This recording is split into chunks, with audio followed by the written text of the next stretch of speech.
After learning about Biot-Savart's law, let us use this law to find the magnetic field on the axis of a circular current loop. So we are going to use this Biot-Savart's law in finding out the magnetic field on the axis of a circular current loop.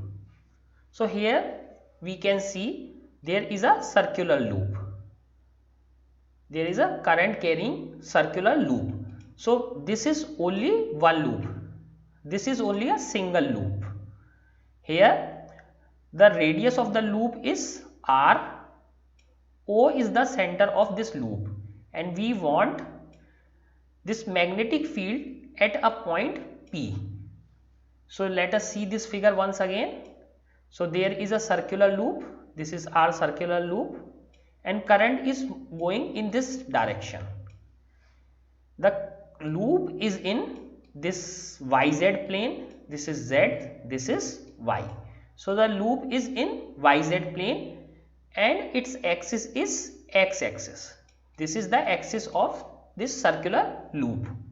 Now we want magnetic field due to this loop at this point P, which is on X axis. So the problem is that we have a circular loop, current is I in this loop and its center is O, and we want magnetic field at one point P, at a point P which is at X axis, and this X axis is going through its center. X axis is going through its center. So now let us solve this problem, how to calculate the magnetic field at the axis of this circular current loop. So this X axis is the axis of this circular loop. Now current in this loop is I. Here we can see there is current I and loop is in YZ plane. So this is YZ plane and loop is in YZ plane while the axis is X axis. Now we have to mark some of the things. The radius of this circle is R and this point is P. The distance of this point P is X from the center. From the center it is X. Now we can choose a very small element dl as we did yesterday. So let us take a very small element dl. dl is a very small element on this loop as we did yesterday. Now this point is at a distance r.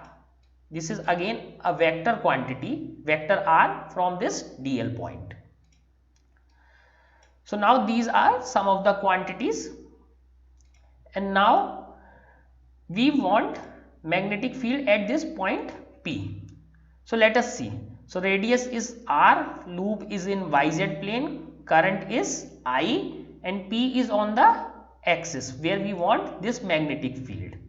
Now P is X distance away from this center and R distance away from this small point which we considered to be linear. If this is a loop, if we take very small portion of this loop, we can consider it as a straight line. And yesterday we solved what we need straight lines. Yesterday we solved the problem for the straight lines. So now due to this very small element dl, the magnetic field at this point is, let us say this is dB. Magnetic field at this point is dB because of this very small element. So we know that dB is equal to, this is from Biot-Savart's law. This is from Biot-Savart's law. We know dB is equal to mu naught upon 4 pi I dl cross r upon r cube. This is we solved in the last class. This is we solved in last class. So this is from the Biot-Savart's law. Now from this Biot-Savart's law we have applied to this loop. Now here in this figure you can see this r, applying the Pythagoras theorem, this r square is equal to this x square plus this radius square.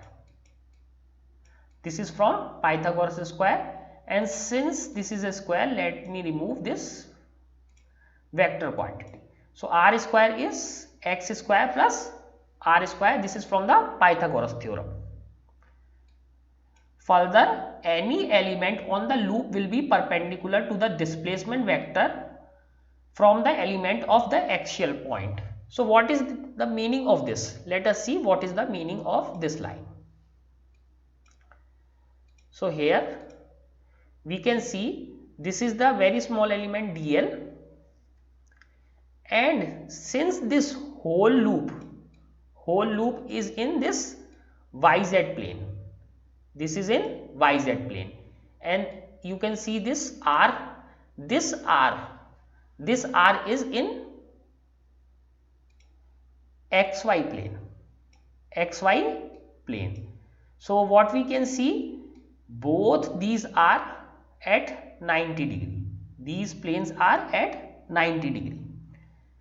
So this again, this loop is in yz plane. So this loop is in yz plane. Now this r is in xy plane. So both are perpendicular to each other. That means theta is equal to 90 degree. Similarly, at any point, let us say this, if this point would be here, then again r would go like this, and there will be both r and this dl, this small element dl and r would be perpendicular for each and every case. Again, what I am trying to say, since this is not a 3D figure, this is a 2D figure, so it would be difficult for you to see, but this dl and this r both are making, so this is the direction of this dl and this is the direction of r, so both are making an angle of 90 degree. So this is what I am trying to say. If this is the dl element, so this is going like this and this r is going like this, so both are making an angle 90 degree. So because of this 90 degree angle, dl cross r would be, this is equal to r dl, because sine 90 is equal to, angle is 90 degree, sine 90 is equal to 1. So we have put the value of sine 90, this will become r dl,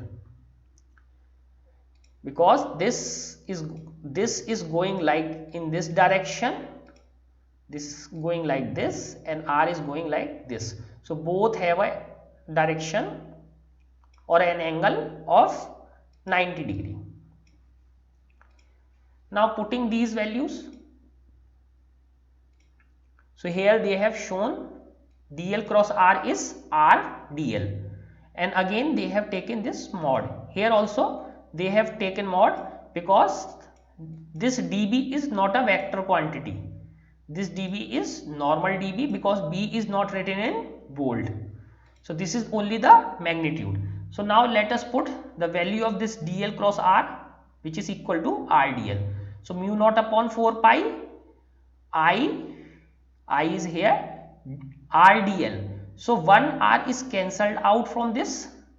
So what we have, mu naught upon 4 pi I, this r dl upon r cube, and this 1 r gets cancelled by this. So what we get, mu naught I dl, so mu naught I dl upon 4 pi, and value of this r square that we have already calculated, this r square is equal to simply r square plus x square, that we have already calculated. So we have put the value of this, so this becomes mu naught upon 4 pi I dl upon x square plus r square. Here r is the radius of the coil. So this is the equation till now what we have get. Now the direction of dB is shown in figure 4.11. So direction of dB is shown in this figure. So direction of dB is shown here. So again the direction of dB is shown here. If we take this as a plane, this plane formed by this dl and plane formed by this r, so dB is perpendicular to this plane. Okay, so see it once again. So we have this dl, we have this r, and this can form one plane, and then this dB is perpendicular to this plane. So direction of dB is perpendicular to this plane. So this is the direction of dB.